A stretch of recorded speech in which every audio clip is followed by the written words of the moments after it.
What's up, YouTube? Mike Will from the California Duelist Association here, and I'm back at it again, bringing you another deck profile. This time I'll be showcasing my Mermail Atlantean deck for the September 2016 ban list. I am super excited about this deck, guys, because they did not touch it on the ban list. Prince is still at 3, Dragoons is still at 2. This deck has a ton of OTK potential, not to mention a crazy hand loop that I'm going to be showing you guys at the end of this video. So for those of you who don't know the hand loop, make sure you stay tuned for that. And without any further ado, guys, I'm going to go ahead and just jump into this. I'm going to try to make it as quick as possible because the hand loop is going to take like 5 minutes. So let's go ahead and jump into this. 3 Megalo. A lot of people played 2. I preferred it 3 because he's your main OTK outlet. Double Teus. It's really important. Triple Teus. It's really important that you play 3 because he's not searchable and he's very essential that you see him turn 1 for your hand loop. So 3 Teus. He's also just really good because he only requires 1 discard fodder. 1 lead because he's a big body and he's essential for the hand loop. 2 Gunned. I don't like this card at 3. I used to play it at 3. It just felt like it clogged a lot, and when you need to see important cards like this guy, you don't really need to draw her because he searches her out. Teus searches her. So 2 is the perfect ratio. 1 Pike, you only need to run 1. Some builds don't even run him at all. I like it because the normal summon will usually bait out the normal summon and his effect will usually bait out like wardings and strikes and bottomlesses and stuff like that to make headway for your big mermails. So definitely 1 in my opinion. 1 Lind, I like her because she stops OTKs and she's just really kind of annoying. So I still run the 1 Lind. For the Atlanteans, I run 3 Prince. Prince is just really busted, guys. He's like a +2 if you send Dragoons off of his effect because you get to add 1 from him, add 1 from Dragoons without losing any cards in your hand. I think just him alone lets you start the game with 7 cards. Just super good. So 3 is definitely essential for the hand loop. Double Dragoons, guys. I would play this card at 5 if I could. This card is so amazing. It lets you virtually search through your whole deck. All of your Sea Serpents are searchable off of this guy, so definitely max out on him. 3 Infantry. I play 3 Infantry just because of the fact that he has the additional normal summon effect. So if you normal summon him, you can normal summon Diva and then special summon Marksman and go into your level 7 synchros. And it just is a really good card. So 3 Infantry. Double Marksman. I don't want to max out on Marksman just because he doesn't have any other effects, any other great effects other than popping, and then you get the special summon 1 if he does direct damage. But he's really never going to do direct damage just because 1400 isn't really enough to really beat over anything in this day and age. But definitely run 2 just to clear some back row, and he's there for the Diva target. So he's really nice. Deep Sea Diva, you can only run 1 because if you ran more than 1, it was really broken. I used to run this card at 3 back in the day, and it was just so nuts, guys. So run the 1 Diva. Roman Glacia for the hand loop, super good. And then for the hand traps, I run 2 Max C. That's it for the monsters, guys. Go ahead and move on to the spells. I play Triple Moray of Greed.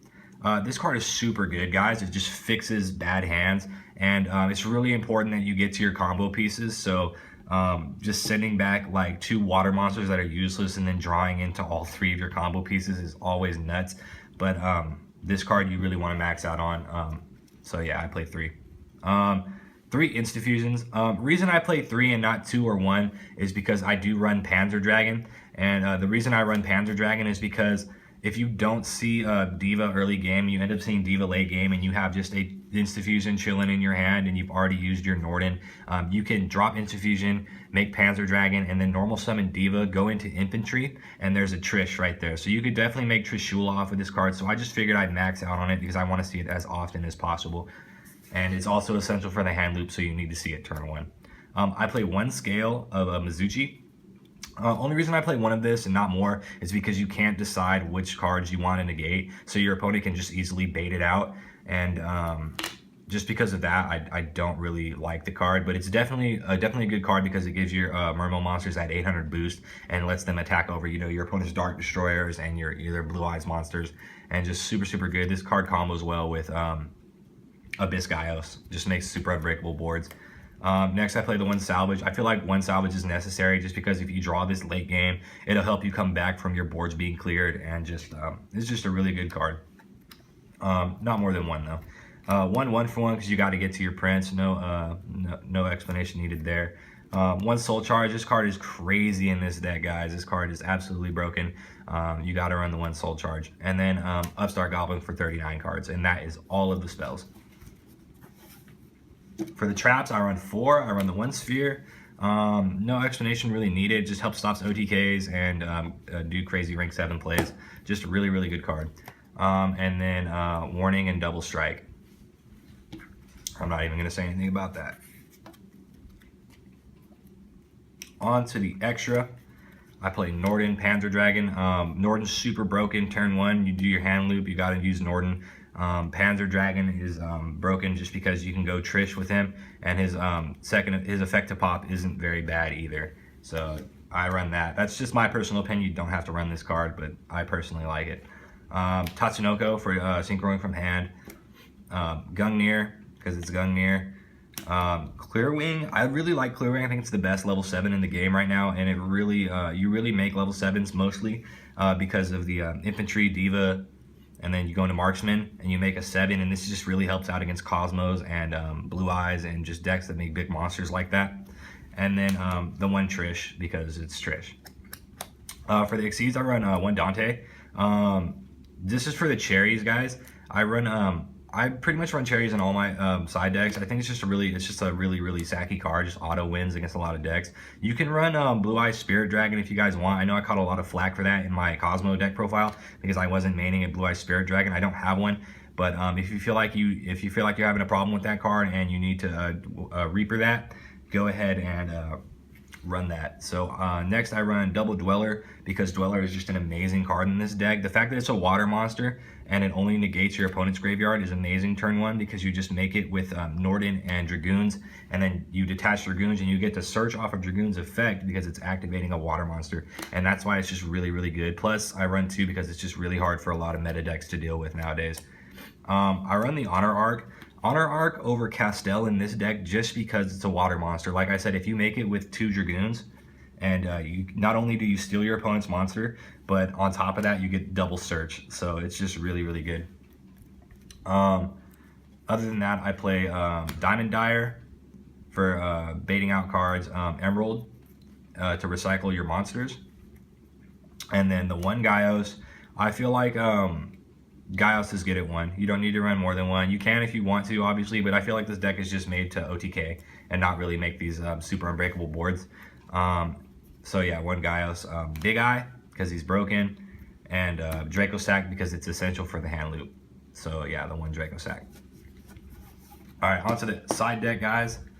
3 cherries, like I said, you're gonna see this in a lot of my deck lists. This card is just an auto win against certain matchups, and it's just amazing card. So I run 3 in almost all of my decks. Double Gamma Seal. Sorry about the proxy, guys. I was doing a lot of deck building this week and I just misplaced my other Gamma Seal, but definitely want to run 2. It's a water monster, so you can pitch it for fodder, and it just helps you get over stupid monsters like Dark Destroyer or Beatrice, stuff like that you usually have a problem with. Kaijus are just the nuts. Double DD Crow. DD Crow is really versatile. I know a lot of people are playing Allied Justice Cycle Reader, and don't get me wrong, that's a good card. So if you want to side that, go ahead. But I feel like DD Crow has more utility just because it doesn't specify the type of monster that you have to banish. Now, I know you only get to banish 1, but it's really clutch against like BA, Cosmos, and Blue Eyes. So double DD Crow for sure.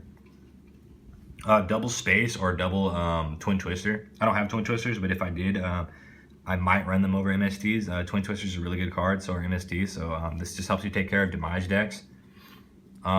Regeki Dark Hole for them fiends, boy. You know what I'm saying? Like Majesty's Fiend, Vanity's Fiend, even them crazy Monarch boards that you just need to clear. This card will help you take care of that. For the traps, triple Light Imprisoning Mirror. I play this over Anti-Spell in this deck because the spell cards that you run are essential to help you get to your combo pieces, and that is really important. And this card just does not hurt you at all in the least bit. So triple Light Mirror, definitely. This Rex Blue Eyes, Rex Cosmos, Just super, super, super good. Vanity's emptiness because it's vanity's emptiness. It does what it does and it does it well. So yeah. Alright guys, that is the main, extra, and side deck. I hope you guys like that. Go ahead and give this video a thumbs up. If you want to stay tuned for the hand loop video, hand loop combo, just go ahead and stick around. If not, go ahead and subscribe, leave your comments down below, and give this video a thumbs up. And with that guys, I'm going to go ahead and pause this video right now. We're going to get right to that hand loop. Okay guys, so let's go ahead and jump into this hand loop for those of you who don't know it. So let's say this is your opening hand. I know it's really broken, but you want to start the duel off with these 3 cards. These 2 don't really matter. So you need Prince, Instafusion, and Teus. Now, that's why it's really important that you run 3 Murray of Greed, because this card is not searchable in this deck. I wish it was. It would make this deck so much better, but you need to get to this piece as fast as possible, and you just got to be lucky and draw Instafusion. All right, so what you want to do is, first of all, you're going to normal summon the Prince. And Prince's effect is going to activate to send Dragoons from deck to the graveyard to add Dragoons to hand.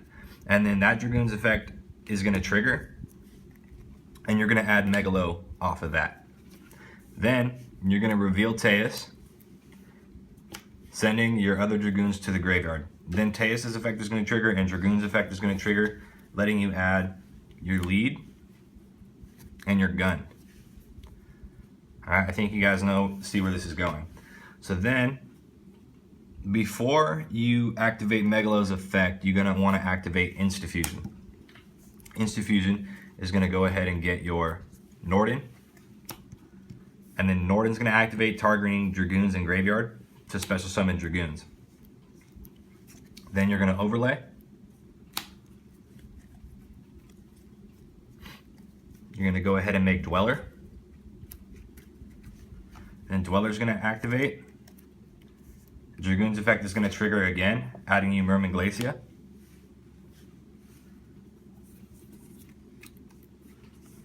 Then you're going to activate Megalo effect, sending lead and gun to the graveyard.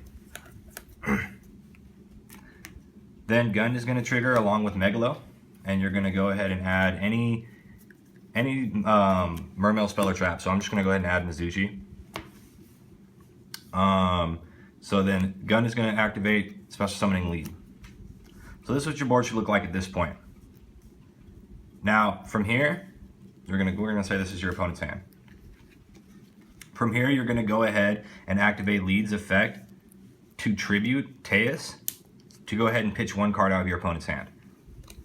So boom, that's 1. All right, then you're like, well, I don't have 5 monsters in the grave. I can't summon Mermail Atlantean. That's where Dracosac comes into play. So what you're going to do is you're going to overlay for Dracosac. Let's go ahead and do that right now. Bang. Then you're going to detach for 2 tokens. So we'll say these are 2 tokens. Then you're going to tribute the token to destroy Dracosac. Now Dracosac can't be destroyed because you have a token on board. So he'll just stay there. After that, you'll see that you have 5 engraved. So go ahead and drop that Mermail Atlantean, and he'll pitch 2 more cards out of your opponent's hand randomly. Now your opponent has to start the duel with 2 cards in hand, and that's very, very, very hard to come back from, considering this board has a Dweller and a Mermail Atlantean with a Dracosac on board. Very, very sacky, and if you have the strike, you go ahead and set the strike and just end your turn like that. Now you can search Sphere off of this, and it just makes your board even more broken. So if they do end up clearing like the Prince or the token, you can just flip up Sphere and make nutty plays off of that.